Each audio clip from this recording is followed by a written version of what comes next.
करके हम लोग। तो बिना टाइम वेस्ट किए हुए लेट्स गेट स्टार्टेड। यहाँ पे मैंने क्वेश्चन पेपर लगा रखा है, इसमें देखेंगे एक एक क्वेश्चन को बहुत बारीकी से देखेंगे, और इस क्वेश्चन को देखने के बाद आप ये जान लेंगे कि जो भी क्वेश्चन हमने बोला है क्लास में ये इम्पॉर्टेंट है, ये 5 नंबर में पूछा जाता है, वही क्वेश्चन पेपर में दिए गए हैं। तो एक एक करके देखते हैं हम लोग। यहाँ पे पहला क्वेश्चन देखिए, बोल रहा है कि एक चालक में 4.8 एम्पियर की धारा प्रवाहित हो रही है, चालक में से प्रति सेकंड प्रवाहित होने वाले इलेक्ट्रॉन की संख्या होगी। A current of 4.8 ampere is flowing through a conductor. The number of electrons flowing per second through the conductor will be. इसमें नंबर ऑफ इलेक्ट्रॉन्स पूछ रहा है, देखिए कैसे बनाएंगे। पहला क्वेश्चन यहाँ पे बोल रहा है कि ये कोई कंडक्टर है, इसमें 4.8 एम्पियर का करंट फ्लो हो रहा है पर सेकंड। मेरे हाथ में क्वेश्चन पेपर है। तो इसमें current of 4.8 ampere is flowing through a conductor, the number of electron flowing per second. अच्छा, नंबर ऑफ ये n कितना, नंबर ऑफ इलेक्ट्रॉन कितने दौड़ रहे हैं पर सेकंड, ये पूछा जा रहा है। हमने पढ़ रखा है कि I equal to Q by T होता है, और Q खुद क्या होता है, Q equal to N E होता है। तो हम लिख सकते हैं I equal to N E upon T. ठीक है, अब यहाँ से हमको n चाहिए, तो n चाहिए तो ये हो जाएगा I into T upon E equal to N. ठीक है, अब यहाँ से अगर n मुझे चाहिए, n इक्वल टू I दिया है 4.8 और टाइम दिया है 1 सेकेंड, और इलेक्ट्रॉन का चार्ज होता है 1.6 इंटू 10 का पावर माइनस 19 कूलम। ठीक है, अब देखो 1.6 से 4.8 3 बार में जाएगा, और 10 का पावर माइनस 19 ऊपर जाएगा तो प्लस हो जाएगा, तो 3 इंटू 10 का पावर 19 नंबर ऑफ इलेक्ट्रॉन। तो n इक्वल टू 3 इंटू 10 का पावर 19। तो कौन सा ऑप्शन मारेंगे आप? तो आपका ऑप्शन हो जाएगा कौन सा, ये वाला ऑप्शन हो जाएगा आपका 3 इंटू 10 का पावर 19। ठीक है, तो ऑप्शन नंबर ए 3 इंटू 10 का पावर 19 वाला ऑप्शन के साथ जाएंगे आप। तो this is your option, option number A. Done. Okay, यदि एक तांबे के तार को खींचकर 0.1% लंबाई बढ़ा दी जाती है तो इसके प्रतिरोध में प्रतिशत वृद्धि होगी। If the length of a copper wire is increase by 0.1%, then the percentage increase in resistance will be. इसका मैंने बहुत ही आसान सा शॉर्टकट बताया हुआ है आपको, वो देखिए। शॉर्टकट ऐसे बनाइएगा तो आपको बहुत टाइम लगने वाला है। मैं आपको एक शॉर्टकट बताता हूँ, बहुत गौर से देखिएगा इस शॉर्टकट को। देखिए क्या है शॉर्टकट।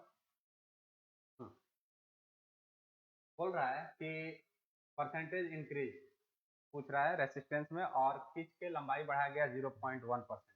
तो मैंने नया रेसिस्टेंस आर डैश का फॉर्मूला बताया था, एन स्क्वायर माइनस 1 इंटू 100%। ठीक है, और हमने क्वेश्चन किया था वहाँ 50%, एम करीम से क्वेश्चन हमने बनाए थे वहाँ पे 50%, और दूसरे क्वेश्चन थे। यहाँ पे बहुत छोटा दिया है 0.1। ठीक है, अगर 100% वायर है तो 1 रहेगा, और बढ़ा दिया गया इसमें कितना 0.1%। तो 0.1% का मतलब बटे में 100। ठीक है, अब मुझे यहाँ पे थोड़ा सा कैलकुलेटर की जरूरत पड़ेगी तो जल्दी करने के लिए। तो ये हो जाएगा, देखो 0.1, तो 1 प्लस 0.1 और बटे में 100, तो ये हो जाएगा 0.001। तो ये हो जाएगा 1.001। ठीक है, अब ये हो गया हमारा n। इतना ही आपको मालूम करना था। जैसे 0.1 के जगह पे अगर 50% दे दे, 50% इंक्रीज किया गया है, तो परसेंटेज इंक्रीज क्या होगा, तो आप क्या करेंगे 1 प्लस 50% के लिए आप लिखेंगे 50/100, और ये हो जाएगा 1 प्लस 0.5 यानी 1.5, ये आपका n हो जाएगा। ठीक है, बाकी ये फॉर्मूला लगाइए और सेकेंडों में निकालिए। तो आपका ये है n 1.001, 1.001। इसका मैं स्क्वायर कर लेता हूँ, 1.001 ये आ रहा है, स्क्वायर करने पे n स्क्वायर करने पे आ रहा है 1.002001। तो ये सब हटा देता हूँ मैं, डेसिमल के बाद 3 ले लेता हूँ। ठीक है, ओके। तो अब इसमें निकालूंगा मैं r dash equal to n square के जगह पे 1.002 माइनस 1 इंटू 100%। ठीक है, तो r डैश इक्वल टू ये माइनस हो जाएगा 1, तो कितना आएगा 1.002 माइनस 1, ये हो जाएगा 0.002 इंटू 100। अब ये आ जाएगा 0.2%।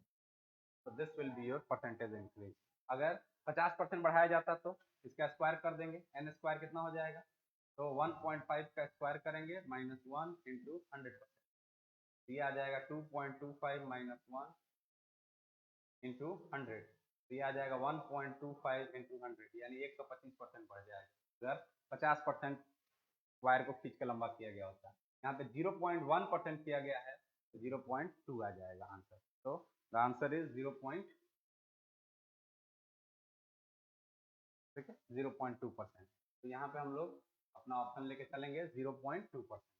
तो आई होप यू अंडरस्टैंड 0.2%। बहुत ही आसान सा ट्रिक है, ये आसान ट्रिक आप याद रखेंगे, क्वेश्चन बनेंगे आपसे। ये है 0.2% इज द राइट ऑप्शन, ठीक है। अब इसमें आता है इलेक्ट्रिक फील्ड और ड्रिफ्ट वेलोसिटी के बीच का रिलेशन पूछ रहा है। तो देखिए ये होता है mu equal to V D upon, ठीक है, मोबिलिटी का फॉर्मूला है ये। अब आप इलेक्ट्रिक फील्ड को इधर भेज दीजिए और म्यू को नीचे ले आइए, तो ये हो जाएगा E equal to V D upon E. तो यहाँ से आप देख सकते हैं कि वी डी और इलेक्ट्रिक फील्ड डायरेक्टली प्रोपोर्शनल है, तो वी डी और electric field directly proportional, option number A के साथ जाइए, ठीक है। चलो let's move on to the question number 4. This is very easy question, ठीक है। क्या है ये देखो,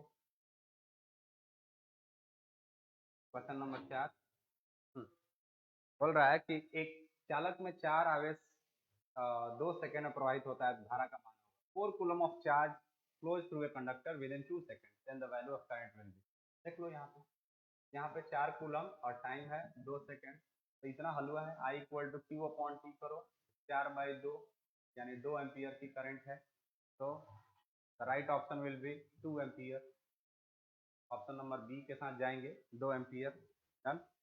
उसके बाद आते हैं पांचवा, 100 सेंटीमीटर लंबे और 2 मिलीमीटर व्यास के तार का प्रतिरोध 0.7 ओम है, तो तार के पदार्थ की प्रतिरोधकता होगी, देख लेते हैं, ठीक है। क्वेश्चन नंबर कितना है, question number 5। The resistance of a wire of length 100 centimeter and diameter 2 millimeter is 0.7 ohm. Then the resistivity of the material of the wire will be. Resistivity पूछा है, देख लेते हैं। देखिए रो का फॉर्मूला होता है आर ए अपॉन एल। बोल रहा है कि ये एक वायर है, वायर का डायमीटर है 2 मिलीमीटर, तो रेडियस कितना हो जाएगा 1 मिलीमीटर, डायमीटर का आधा, तो आर हो जाएगा 1 इंटू मिली को बदलेंगे तो 10 का पावर माइनस 3 मीटर, ये आर हो गया। लेंथ दिया है 100 सेंटीमीटर, आपका काम आसान हो गया, 100 सेंटीमीटर मतलब 1 मीटर हो गया, 100 सेंटीमीटर मतलब 1 मीटर, और इसमें रेसिस्टेंस दिया है आर 0.7 ओम, ठीक है, 0.7 ओम भर दीजिए वहां पर। Rho equal to R 0.7 into, circular रहता है वायर तो पाई आर स्क्वायर, तो पाई का वैल्यू मैं रख लेता हूँ 22/7, एरिया हो जाएगा सर्कुलर का पाई, पाई का वैल्यू रख लिया, आर स्क्वायर, आर है इतना, 10 का पावर माइनस 3 का स्क्वायर, और बटे में कितना है 1 mm, एक सॉरी 100 सेंटीमीटर था जो 1 मीटर हो गया, 1 मीटर, तो एक कोई डिफरेंस क्रिएट नहीं करेगा, देख लेते हैं। ये रो इक्वल टू 0.7 इंटू 22 इंटू 10 का पावर माइनस 6 और बटे में हो गया 7, ये 0.7 से 10 बार में जाएगा और 10 पलट के ऊपर जाएगा 10 का पावर माइनस 1, ये हो जाएगा 22 इंटू 10 का पावर माइनस 7, ठीक है। या यूं कहो तो हम यहीं पे इसको कर देते हैं, इतना दूर जाने की जरूरत नहीं है। देखो जैसा मर्जी कर लो, ऊपर ले जाएगा भी कर सकते हो। 22/10 क्या हो जाएगा 2.2 इंटू 10 का पावर माइनस 6, ठीक है, और इसका यूनिट क्या होता है ओम मीटर, ठीक है। ये एरिया है मीटर स्क्वायर, ये है ओम, ये है मीटर स्क्वायर और बटे में मीटर, मीटर से 1 मीटर कट गया ओम मीटर, इसका यूनिट हो गया ओम, तो unit is ohm metre, right. so this is your answer.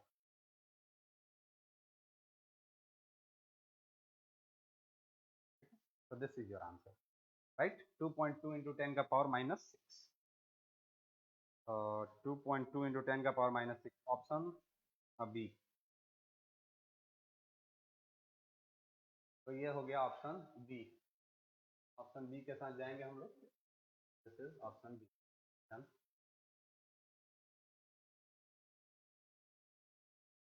वैद्युत तीव्रता E, धारा घनत्व J और विशिष्ट प्रतिरोध K के मध्य परस्पर संबंध है। The mutual relation among current density E,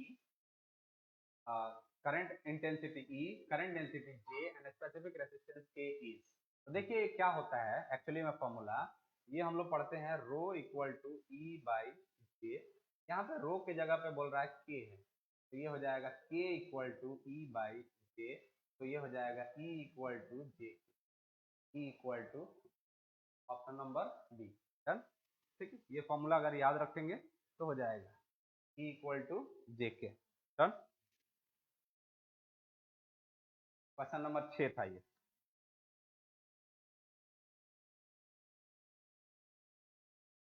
E equal to जे के हो जाएगा। उसके बाद आगे बढ़ते हैं क्वेश्चन नंबर 7 की तरफ। तो ये फॉर्मूला आपको अगर याद होगा तो हो जाएगा सीधा सीधा, नहीं तो फिर नहीं बना पाइएगा। ठीक है, ये फॉर्मूला होता है, कई रूप होते हैं। ठीक है, इसके अलग अलग रूप में भी हम लोग इसको देखते हैं इस फॉर्मूले को, लेकिन यहाँ पे यही होता है। हमने पढ़ाया था R F equal to R naught to 1 plus alpha delta T. यहाँ पे सिर्फ अल्फा टी दिया हुआ है, तो वहाँ पे टी का मतलब डेल्टा टी है, तो अल्फा डेल्टा टी होता है एक्चुअली में। ठीक है, तो your first option will B correct one. ये सीधा सीधा फॉर्मूला दे दिया है। ओके, आगे बढ़ते हैं। ताप बढ़ाने में निम्नलिखित में किसका प्रतिरोध घटता है? The resistance of the resistance of which of the following decreases. अच्छा, किसका प्रतिरोध घटता है with the increase of temperature? तो देखो, टेम्परेचर बढ़ाने से कंडक्टर का रेसिस्टेंस और रेसिस्टिविटी बढ़ जाता है। रीजन ही बताया गया था क्यों, और सेमीकंडक्टर में घट जाता है। तो इसमें ऑप्शन जो दिया है ये है कंडक्टर, टंगस्टन ये लॉय है, एल्यूमिनियम कंडक्टर है, और जर्मेनियम। मालूम है आपको सेमीकंडक्टर का एग्जांपल होता है सिलिकॉन और जर्मेनियम। तो जर्मेनियम के जगह पे अगर सिलिकॉन भी ऑप्शन रहता, इसके जगह पे सिलिकॉन भी रहता, तो आप सिलिकॉन भी मार सकते थे। फिलहाल आप सी के साथ जाए। ठीक है, तो सिलिकॉन और जर्मेनियम, क्योंकि ये सेमीकंडक्टर के एग्जांपल्स हैं, और सेमीकंडक्टर टेम्परेचर बढ़ाने से सेमीकंडक्टर घट जाता है। ठीक है, तो सेमीकंडक्टर घटते हैं। उसके बाद हम लोग क्वेश्चन नंबर 8 की तरफ, 8 था ये, 9 की तरफ जाएंगे।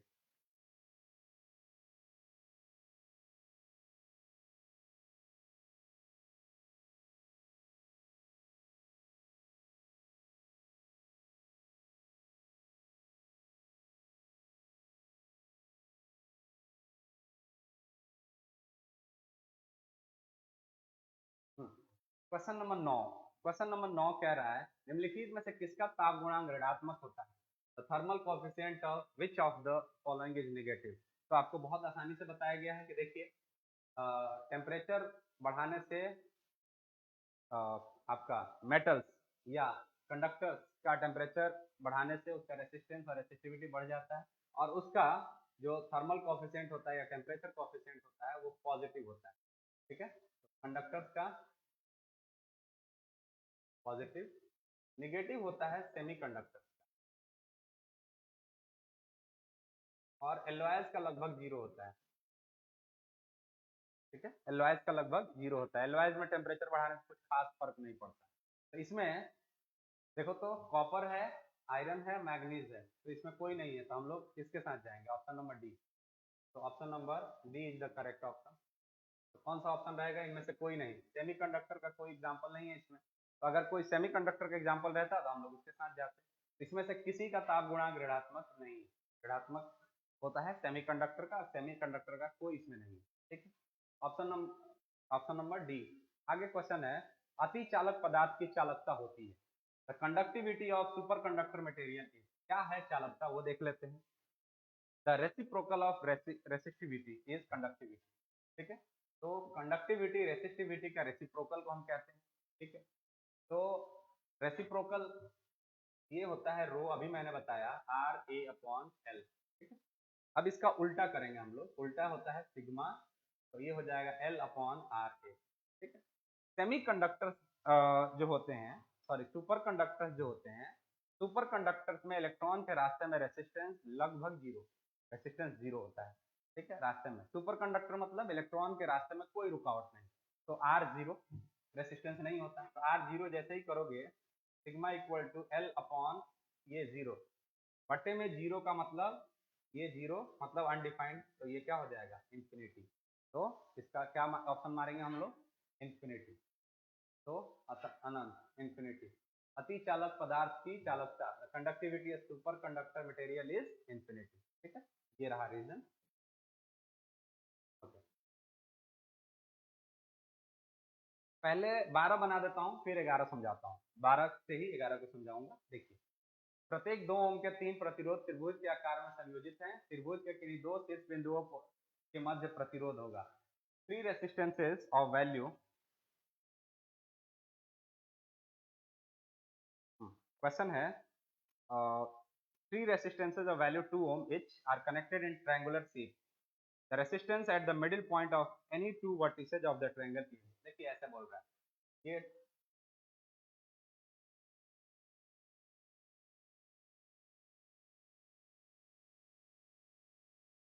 देखिए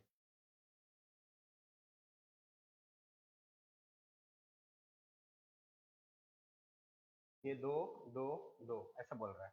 ठीक है, तो हम इसी को मान लेते हैं, ये दो वर्टिसेस इसी के बीच निकाल देते हैं। तो देखो, अगर ऐसा करने से ये दो हो गया सीरीज में, सीरीज में जोड़ने का क्या तरीका है, सीरीज में जोड़ने का तरीका है R1 प्लस R2, तो ये दो और दो हो गया 4। अब ये ऐसे दिखेगा कुछ,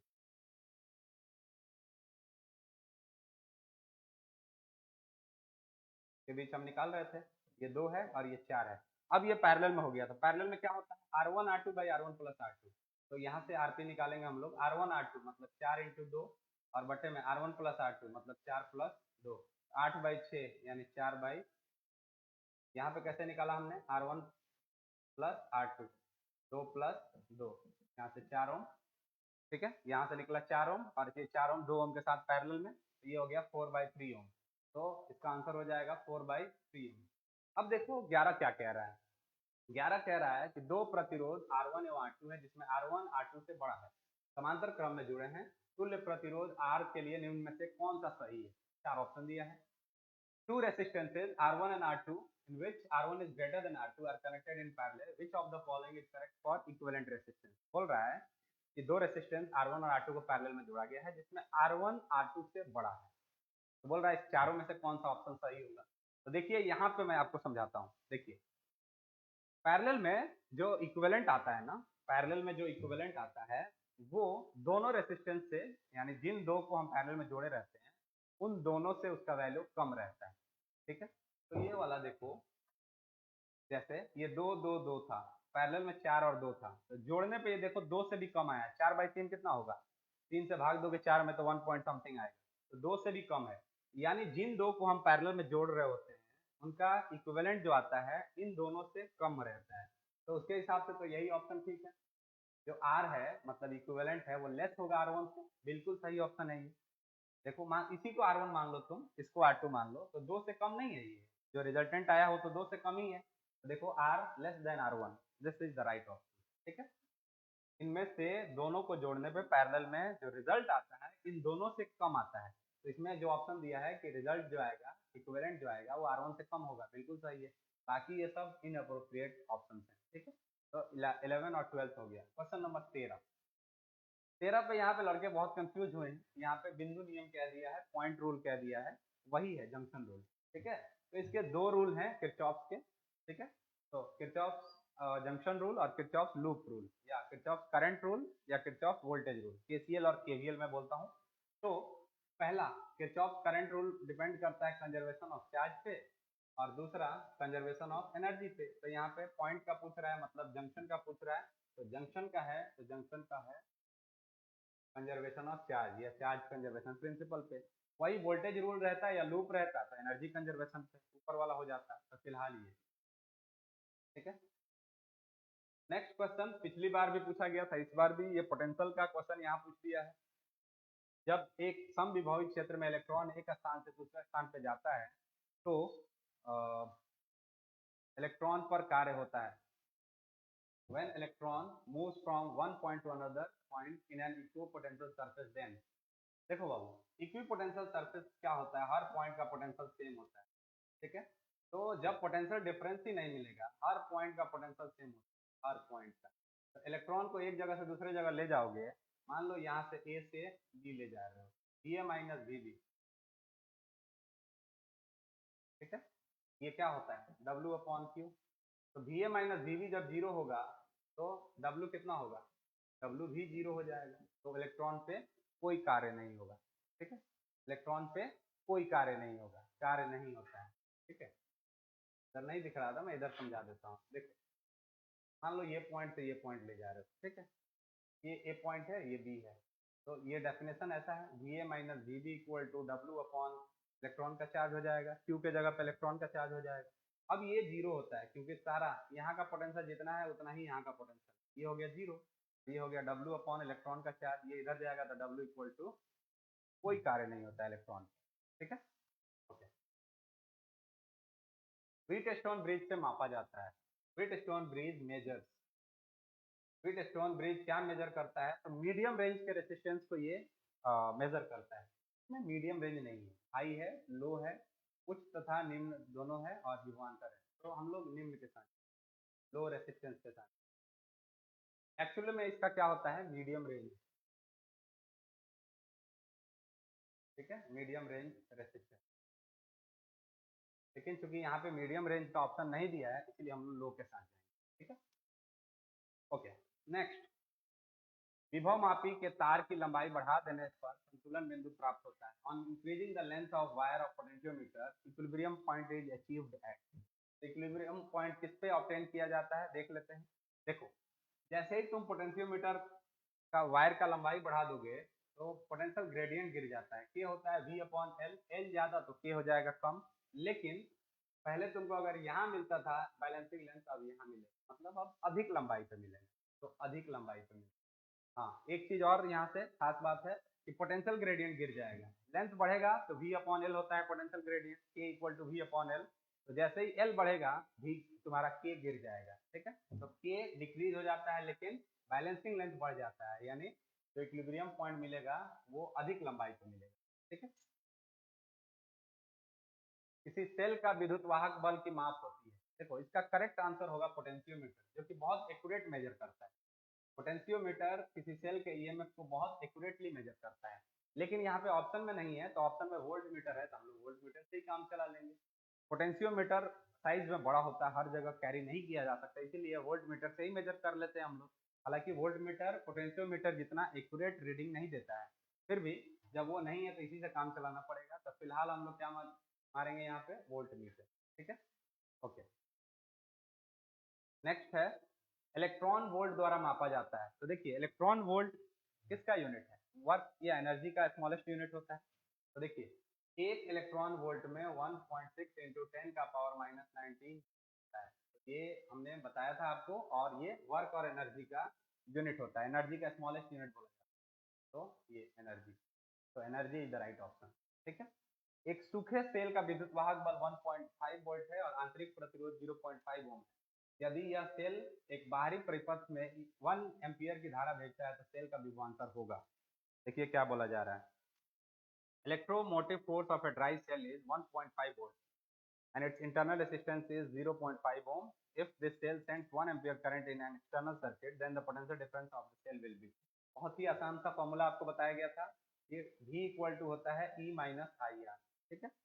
ये जब करंट ले रहे होते हैं तब का होता है पोटेंशियल डिफरेंस, ये दो टर्मिनल्स के बीच का पोटेंशियल डिफरेंस जब कोई करंट नहीं लिया जा रहा हो, ये करंट है और ये इंटरनल रेसिस्टेंस, तो V इक्वल टू E, फिलहाल ड्राई है तो 1.5 हो गया आपका E, मतलब EMF माइनस करंट है 1 और इंटरनल रेसिस्टेंस है 0.5, तो ये V हो जाएगा 1.5 माइनस 1, सॉरी 1 इंटू 0.5 हो जाएगा आपका 0.5, तो 1.5 में से 0.5 निकला 1 वोल्ट, तो 1 volt is the right option, ठीक है।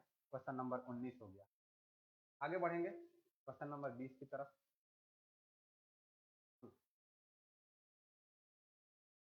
देखो इसमें क्या कह रहा है, यदि 1 ओम प्रतिरोध वाले एक समरूप तार को 4 बराबर टुकड़ों में काटकर उन्हें समांतर क्रम में जोड़ दिया जाए तो संयोग का तुल्य प्रतिरोध होगा। If If a uniform wire of resistance 1 ohm is divided in 4 equal parts and they are connected in parallel to each other, then equivalent resistance of the combination will be. तो देखो तो यहाँ पे मैं समझा देता हूँ।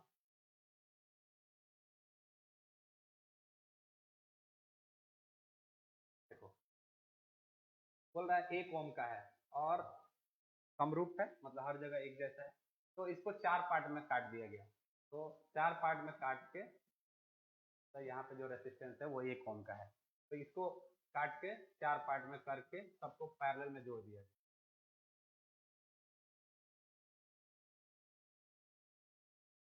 ये तो एक था 0.25 0.25 0.25 0.2 चारों हो जाएगा, समरूप है तो ठीक है। अब ये पैरेलल में जुड़े हुए हैं तो पैरेलल में हमारा फॉर्मूला होता है short short R by N. तो RP इक्वल टू हो जाएगा हमारा, R कितना है 0.25 और N कितना है 4, ठीक है। तो ये हो जाएगा 25 लिखेंगे तो नीचे 100 देना पड़ेगा, नीचे 4। ये 25 से 100 कट जाएगा 4 बार में, ये आ जाएगा 1/16 ओम। ऐसा करने से 1/16 ओम आ जाएगा। तो 1/16 ओम, इसका मैंने शॉर्टकट भी बताया है। आगे बढ़ते हैं, ठीक है। तो यहाँ पे क्या हो जाएगा, option number C 1/16 is the right option, right. Okay, let's move on to the next question, which is question number 21. In that question, they are asking if at potential question number 20 है ना, 21। इसमें बोल रहा है if at constant potential difference the resistance of any circuit is half, then heat produced will be। यदि स्थिर विभवांतर पर किसी विद्युत परिपथ का प्रतिरोध आधा कर दिया जाए तो उत्पन्न ऊष्मा हो। देखो यही कर देता हूँ, आसान है ये। H इक्वल टू होता है I स्क्वायर RT, लेकिन इसमें पोटेंशियल नहीं है, ठीक है। तो पोटेंशियल वाला फॉर्मूला क्या होता है, H इक्वल टू, देखो आई आर को हम लिख सकते हैं T, I square R square को हम लिख सकते हैं वी स्क्वायर और बटे में टी, लेकिन यहाँ पे एक ही आर है तो बटे में एक आर दे दो, बैलेंस कर। अगर इसको हाफ किया जाएगा, नहीं समझा देता हूँ।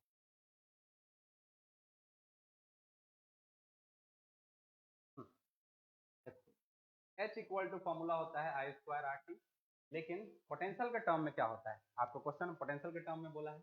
इसको लिखा जा सकता है, अगर मैं इसको आर स्क्वायर करूँ तो ये हो जाएगा आई स्क्वायर आर स्क्वायर टी, एक आर एक्स्ट्रा दिया तो नीचे एक आर देना पड़ेगा मुझे, क्योंकि ऊपर सिर्फ आर था, स्क्वायर किया तो नीचे एक बैलेंस करने के लिए देना पड़ेगा। तब हो जाएगा H equal to I square R square, I R होता है वी के बराबर, तो आई स्क्वायर आर स्क्वायर हो जाएगा वी स्क्वायर बटे आर, और ये हो गया टी। टी तो टाइम वाइम का कुछ बोला नहीं है, ये तो कांस्टेंट रखा गया है, इसको हाफ किया गया। H equal to V square T by R by two, ये टू पलट के सीधे जाएगा ऊपर, ये हो जाएगा H equal to 2v², H dash हो जाएगा 2v² T by R. V square T by R उतना ही है, ये 2 गुना बढ़ गया, एच डैश कितना बढ़ गया 2 गुना, तो एच डैश आपका 2 गुना बढ़ जाएगा, हीट प्रोड्यूस होगा वो डबल हो जाएगा। तो option number D, heat produce हो जाएगा डबल।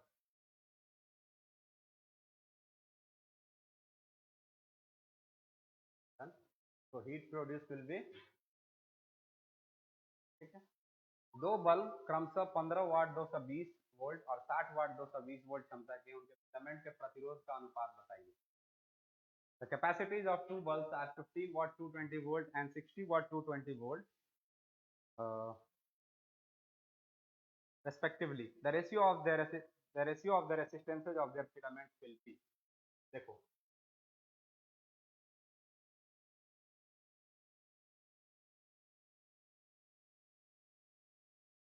बोल रहा है एक है 15 वाट और ये है 220 और दूसरा है 60 वाट और 220।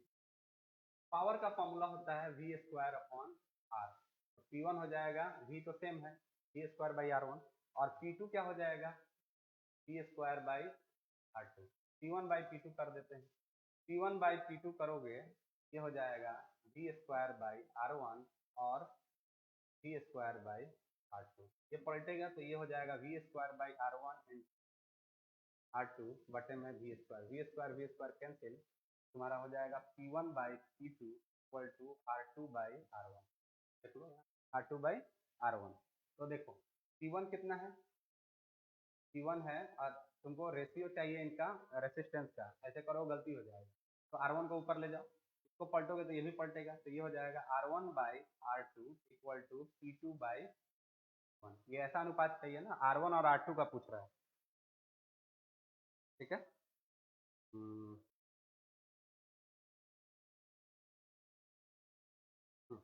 देख लो, अगर R1 R2 निकालोगे, R1 R2, तब ये हो जाएगा इतना, P2 कितना था 60 और P1 कितना था 15, 4/1। लेकिन R2 R1 निकालोगे तो 1/4, ठीक है।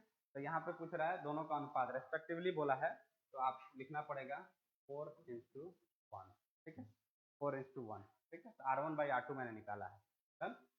तो R1/R2 हो जाएगा आपका 4:1,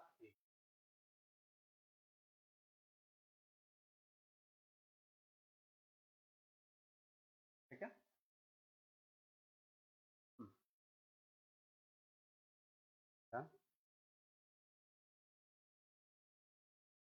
4:1।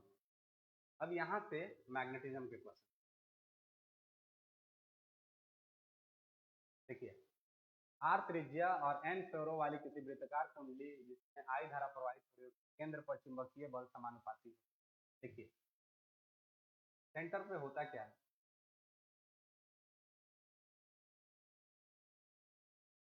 मैग्नेटिक फील्ड सेंटर पे क्या होता है, देखिएगा, B इक्वल टू होता है mu not 2NI pi upon 4 pi और यहाँ पे R, ऐसा होता है, ठीक है। और कई बार ये पाई से पाई कटा दिया जाता है, 2 से ये 2 बार में कटा दिया जाता है, ये हो जाता है म्यू नॉट NI/2, एक ही चीज है दोनों, ठीक है। तो ये देखो कि B जो है, यहाँ से देखोगे तो B I पर डायरेक्टली प्रोपोर्शनल है और R पर इनवर्सली प्रोपोर्शनल। तो पूछ रहा है प्रोपोर्शनल किसके है, तो I और 1/R, I और 1/R, ये है ऑप्शन नंबर C सही है। I के प्रोपोर्शनल है और 1/R के भी प्रोपोर्शनल है, ठीक है। Option number C is the correct one. यहाँ से देख लीजिए, D के प्रोपोर्शनल और 1/R के भी प्रोपोर्शनल। अगर 1/R बोला जाता है इनवर्सली प्रोपोर्शनल, अगर R के बोला जाता है तो इनवर्सली प्रोपोर्शनल, लेकिन 1/R बोला जा रहा है तो प्रोपोर्शनल, ठीक है। तो थर्ड ऑप्शन सही होगा, देख लीजिए। यहाँ आगे बढ़ते हैं, क्वेश्चन नंबर 23 हो गया। 24, किसी धारा अल्पांश के कारण R दूरी पर चुंबकीय क्षेत्र, magnetic field due to any current element. देखिए, बियो सावर्ट लॉ जो आपने पढ़ा है, बायो सावर्ट लॉ जिसको कहते हो, बियो सावर्ट लॉ में आपने पढ़ा है, करंट एलिमेंट के कारण जो मैग्नेटिक फील्ड बनता है वो होता है dB equal to mu naught upon 4 pi I DL sine theta बटे में R²। और वेक्टर फॉर्म भी मैं कहीं लिख देता हूँ ताकि आपको याद रहेगा। वेक्टर फॉर्म होता है इसका dB equal to mu naught upon 4 pi I DL cross R और बटे में RQ होता है, ये वेक्टर फॉर्म है और ये स्केलर फॉर्म, ठीक है। तो इसमें क्या पूछ रहा है कि R के कैसे है, तो R² के व्युत्क्रमानुपाती। देखिए, ये dB जो है ये R² के कैसे है, इनवर्सली प्रोपोर्शनल है ना, dB R² से व्युत्क्रमानुपाती है, R² के व्युत्क्रम। ऑप्शन नंबर सी हो जाएगा, ये क्लियर, ठीक। उसके बाद 25 नंबर, आर त्रिज्या के वृत्तीय पथ पर एक समान चाल से भी से घूमते हुए इलेक्ट्रॉन का चुंबकीय ध्रुव आघूर्ण बराबर होगा। अभी हम लोग ये पढ़ने वाले हैं। तो ये होता है EVR/2, इलेक्ट्रॉन का मैग्नेटिक डायपोल मोमेंट, ये होता है EVR/2, ये आगे पढ़ना है हम लोग को, ठीक है। क्वेश्चन नंबर 26 देखेंगे। क्वेश्चन नंबर 26 में कह रहा है, किसी लंबे तथा सीधे धारावाही तार से प्रवाहित विद्युत धारा क्या होगी यदि तार से 10 सेंटीमीटर की दूरी पर उत्पन्न चुंबकीय क्षेत्र 2 मिली टेस्ला है, ठीक है। तो ये एम्पियर सर्किटल लॉ में आप पढ़ते हैं, उधर कर दो।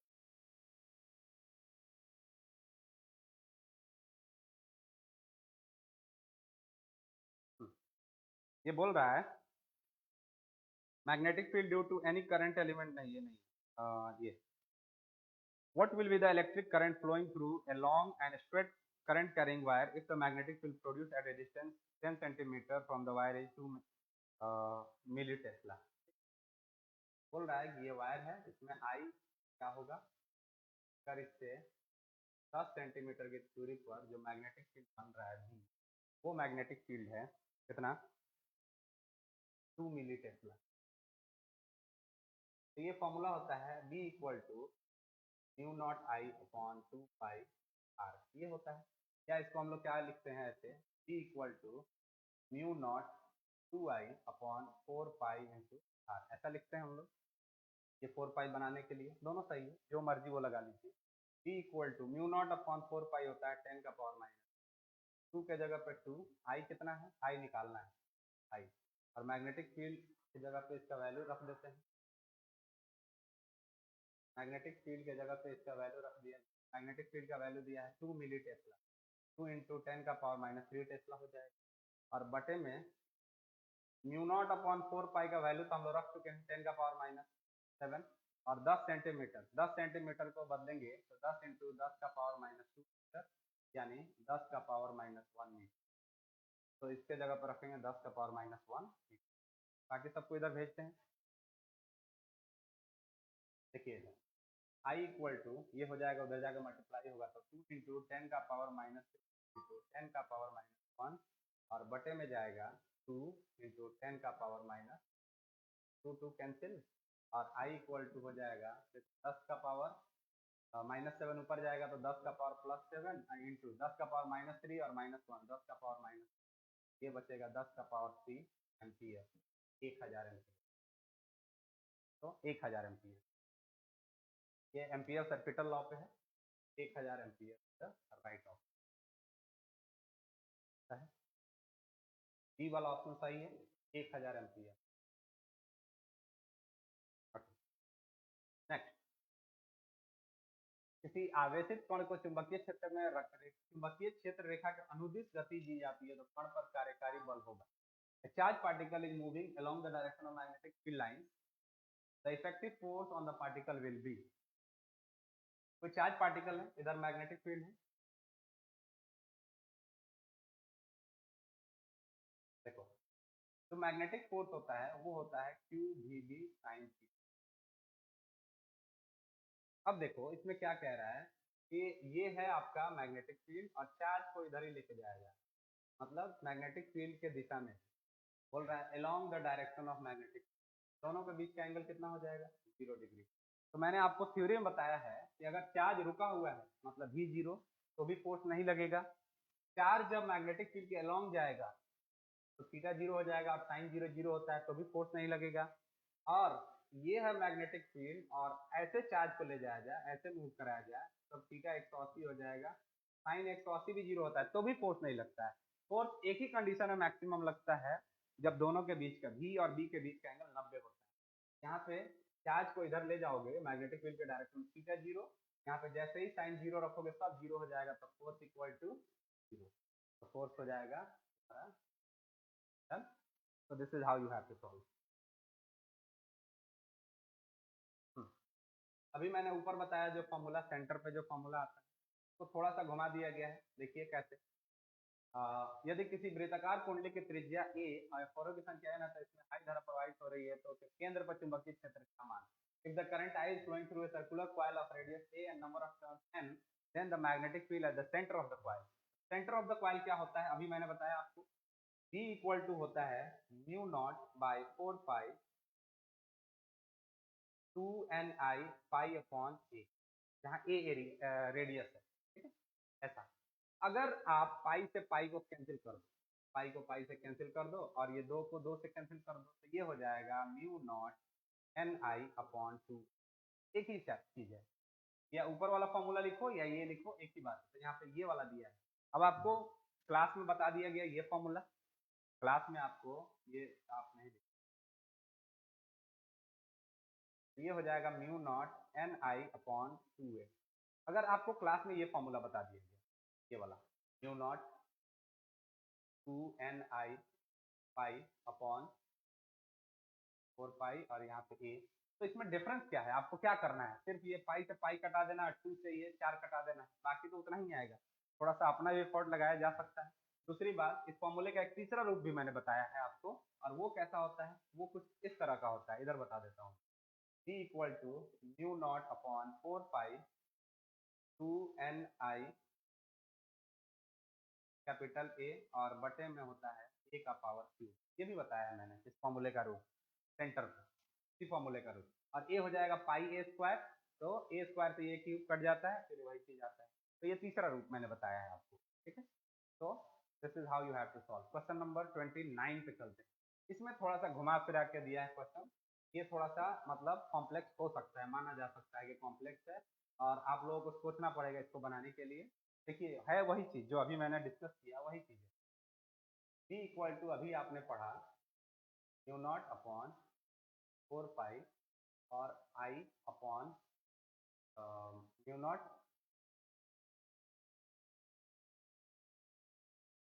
Not N I upon 4 pi और sorry 2a। b equal to mu naught N I upon 2a। अभी हमने पढ़ा इसी को, ठीक है। अगर मैं यहाँ पे a को बदलना चाहूँ, तो हम लोग जानते हैं कि अगर रेडियस a है तो एरिया होता है पाई a स्क्वायर के बराबर होता है। मुझे मैग्नेटिक मोमेंट निकालना है, तो बोल रहा है कि magnetic if the magnetic field at the center of the circular coil of A is B, then magnetic moment of the loop का मैग्नेटिक मोमेंट पूछ रहा है, इसलिए ये सब 3 पाँच करना पड़ रहा है। लंबा क्वेश्चन है, थोड़ा सा सोचने वाला है, नॉर्मल स्टूडेंट से मुश्किल है ये, तो इसलिए एक बार ध्यान से देखिए कैसे होगा। तो यहाँ से अगर मैं पाई को इधर भेज दूँ तो ये हो जाएगा A square equal to A by pi, और ए से स्क्वायर हटाऊँ तो ये हो जाएगा A equal to A by pi का रूट हो जाएगा। अब यही चीज मैं उठा के यहाँ रख देता हूँ, तो ये हो जाएगा, देखो इधर भेज देता हूँ मैं, ये हो जाएगा 2a by mu naught equal to N I, लिखा जा सकता है। मैंने क्या किया, 2a को इधर भेज दिया और म्यू नॉट को नीचे, और इधर हो गया एन आई, ठीक है। अभी तो हम लोग मैग्नेटिक मोमेंट नहीं पढ़े हैं, लेकिन फिर भी मैंने बायो सावर्ट लॉ के एप्लीकेशन में बताया था एन आई ए होता है मैग्नेटिक। तो अब देखो ए का वैल्यू यहाँ रख देता हूँ, ए का वैल्यू जो निकाला वो मैं यहाँ पे रख देता हूँ, तो ये हो जाएगा 2b बाई म्यू नॉट, और ये हो जाएगा ए का value capital A upon pi, और यहाँ पे बचा एन आई। अगर यहाँ पे ए आ जाए तो ये मैग्नेटिक मोमेंट हो जाएगा, लेकिन जबरदस्ती तो ए ला नहीं सकते। एक काम करो, ए इधर भी दे दो और ए इधर भी दे दो, गुणा कर दो और भाग दे दो ए से, कोई डिफरेंस नहीं होगा। अब इस ए को इधर भेज दो, ठीक है, और एन आई ए हो गया अब एम के बराबर, तो इसको इधर भेजोगे तो ये हो जाएगा 2b बटे में two naught under root capital A by pi, और ये हो जाएगा एन आई ए होता है के हिसाब से ऑप्शन, ठीक है। तो this is how you have to solve. ये थोड़ा कॉन्सेप्चुअल क्वेश्चन था और नया भी था, बाकी सब क्वेश्चन घिसे पीटे हैं, पूछे गया क्वेश्चन है, ये क्वेश्चन नया था और अच्छा क्वेश्चन। क्वेश्चन नंबर 30 पे वेलोसिटी सेलेक्टर पे है ये, ठीक है। वेलोसिटी सेलेक्टर आपको बताया गया था कि अगर कोई रीजन है, ये बोल रहा है कि the essential condition for a charge particle moving with velocity v to pass undeflected through a cross field E and B इज। तो ये तो आपको बताया गया है कि ये v होता है E बाई B के बराबर होना चाहिए, या E इक्वल टू VB के बराबर। ये तो ऑप्शन हो ही जाएगा, लेकिन मैं आपको डिटेल में एक्सप्लेन करता हूँ, लोरेंज फोर्स में एक्सप्लेन किया था, बाकी सब यहाँ भी वही क्वेश्चन है जो आपको पढ़ाए गए हैं, एकदम सीधा सीधा वही क्वेश्चन है, एक भी क्वेश्चन इधर उधर नहीं है, सब वही क्वेश्चन है। सिर्फ क्वेश्चन नंबर 14 हम लोग नहीं पढ़े हैं, और क्वेश्चन नंबर ये दो समानांतर धारावाहिक चालकों के बीच का बल, ये अभी हम लोग अब अगले क्लास में आने वाला है। ओके, आगे बढ़ेंगे हम लोग, तो उसको थोड़ा सा मैं बता दूं वेलोसिटी सेलेक्टर क्या।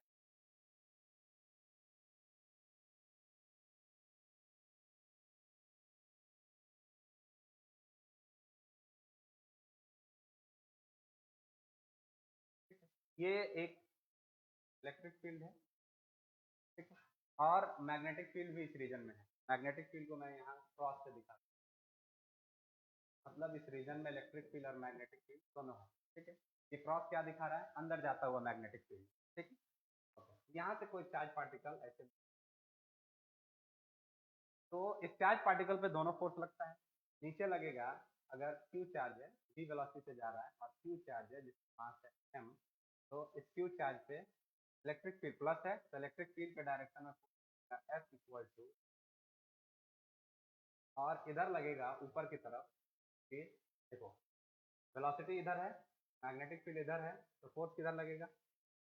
इधर से देखोगे अगर ध्यान से तो मैग्नेटिक फील्ड तुम्हारा अंदर है और ये है चार्ज और ये है फोर्स, तो फोर्स किधर लगेगा?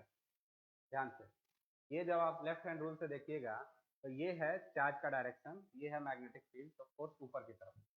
देखिए इधर ये है मैग्नेटिक फील्ड अंदर की तरफ और ये है चार्ज का वेलोसिटी, तो ये फोर्स ऊपर की तरफ। तो यहाँ पे ये फोर्स जो लगेगा मैग्नेटिक, ये इलेक्ट्रिक फोर्स है, मैग्नेटिक फोर्स लगेगा क्यू वी बी, साइन 90 होकर हट जाएगा तो क्यू वी बी सिर्फ लिखता हूँ, ऊपर लगेगा।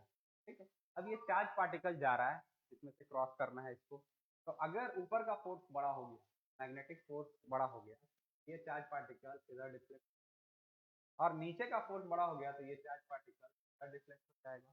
लेकिन अगर दोनों बराबर हो गए तब ये सीधा निकल जाएगा। तो सीधा निकलने के लिए क्या होगा? सीधा निकलने के लिए मैग्नेटिक फोर्स को बराबर होना पड़ेगा इलेक्ट्रिक फोर्स के। आपको समझ में आ रहा होगा।